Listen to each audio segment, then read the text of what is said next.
हमारी ननद अंजलि की उम्र लगभग 30 साल हो चुकी थी। वो एक स्कूल में टीचर की जॉब करती थी। अंजलि के घर में उसकी माँ के अलावा उसका छोटा भाई और भाभी भी रहा करते थे। 30 साल की उम्र होने के बाद भी अंजलि की अब तक शादी नहीं हुई थी। इस बात को लेकर अंजलि की माँ रुक्मिणी देवी काफी परेशान रहा करती थी।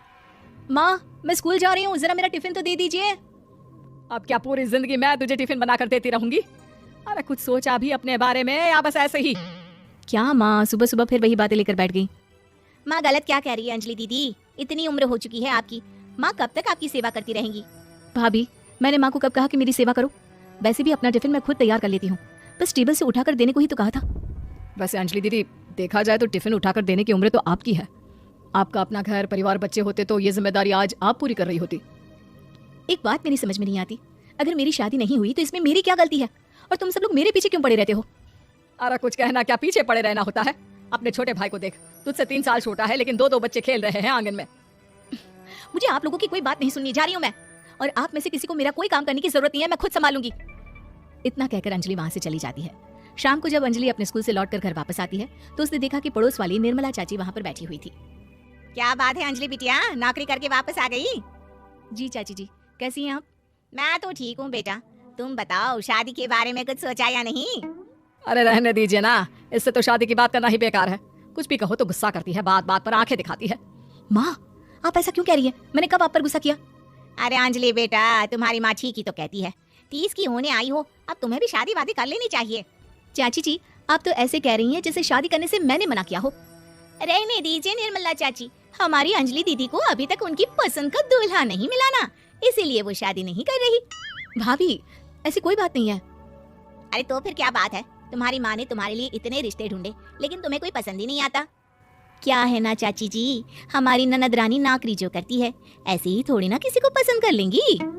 अरे भाई, नौकरी का घमंड है तो बात अलग है, कोई और बात हो तो बताओ, कोई रास्ता निकाला जाए। नहीं नहीं चाची जी, कोई बात नहीं है, बस मुझे अभी तक अपनी पसंद का कोई मिला नहीं है।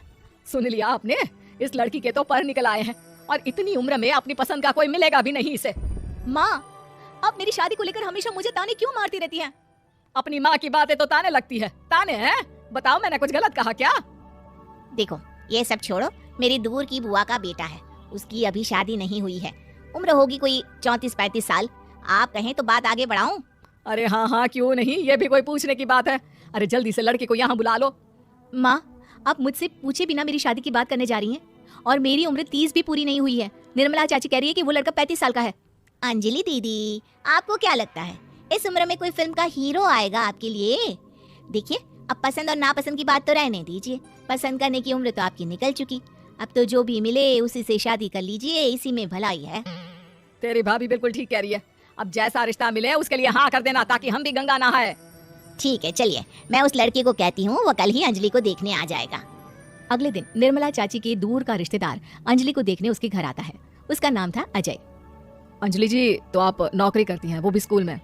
जी हाँ, मैं स्कूल में टीचर हूँ। हमारी बेटी बहुत होशियार है। अरे पढ़ने लिखने में इतनी होशियार है, इसीलिए तो इसकी नौकरी लगी है स्कूल में। हाँ हाँ ठीक है आंटी जी, जरा मुझे भी तो बात करने दीजिए आपकी बेटी से। जी पूछिए ना, क्या पूछना चाहते हैं? अंजलि मैडम, ये तो बताइए कि आपने अभी तक शादी क्यों नहीं की? बस ऐसे ही, कहीं कोई रिश्ता पसंद नहीं आया इसलिए।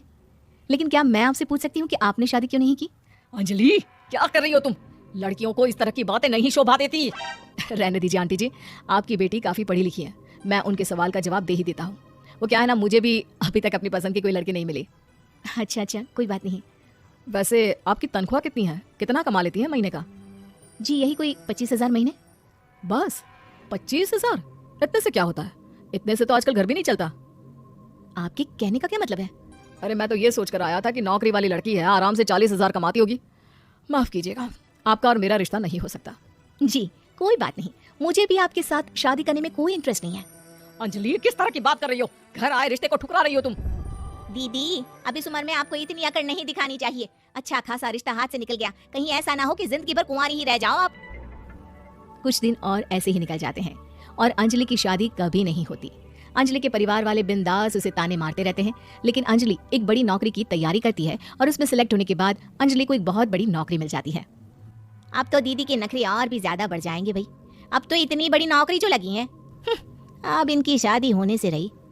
माँ, मुझे नौकरी के लिए दूसरे शहर जाना पड़ेगा। आप जानती हैं ये बहुत बड़ी जॉब है और इसमें पैसे भी बहुत ज्यादा मिलेंगे। अच्छा, कितने पैसे मिलेंगे बेटा?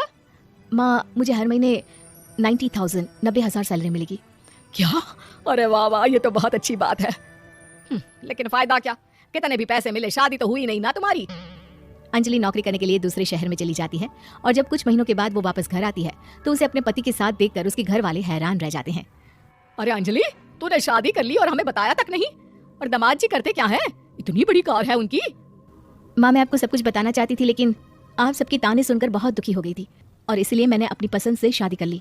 मेरे पति मेरे साथ ही ऑफिस में नौकरी करते हैं और बहुत बड़े अफसर हैं। और एक बात बताऊँ माँ, आज मैं बहुत खुश हूँ।